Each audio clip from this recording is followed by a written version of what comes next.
بسم اللہ الرحمن الرحیم۔ السلام علیکم۔ تو جی دوستو، آج ہم بات کریں گے غصے کے بارے میں کہ غصے کا انجام کیا ہوتا ہے۔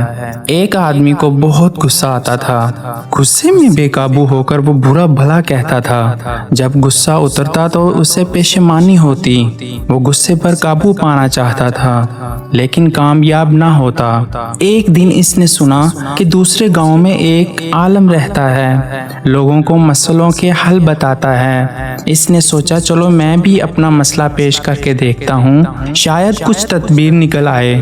وہ اس عالم کے پاس گیا اور ان کو بتایا مجھے بے حد غصہ آتا ہے۔ عالم نے کہا جب تمہیں غصہ آئے تو تم جنگل میں جا کر درخت میں ایک کیل ٹھونک دیا کرو۔ آدمی نے کہا یہ کون سا حل ہے؟ عالم نے کہا تم ایسا کرو تو صحیح۔ آخر اس نے یہی کیا۔ اسے جب بھی غصہ آتا وہ جنگل کی طرف دوڑتا اور تیزی سے کیلیں درخت میں ٹھونکتا جاتا۔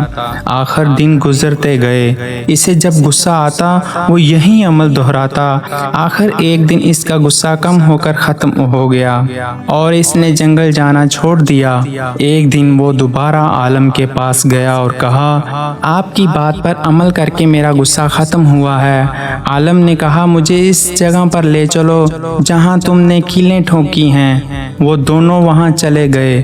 عالم نے دیکھا کہ ایک درخت تقریباً آدھا کیلوں سے بھرا پڑا ہے۔ عالم نے کہا اب ان کیلوں کو نکالو۔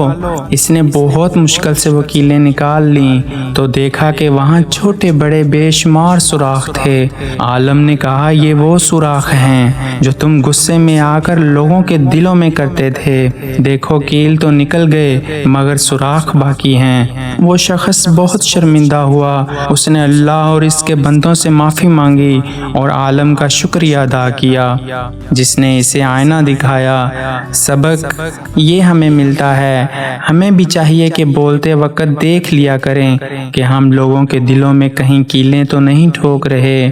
اگر وہ کیلیں نکل بھی گئیں تو نشان باقی رہ جائیں گے۔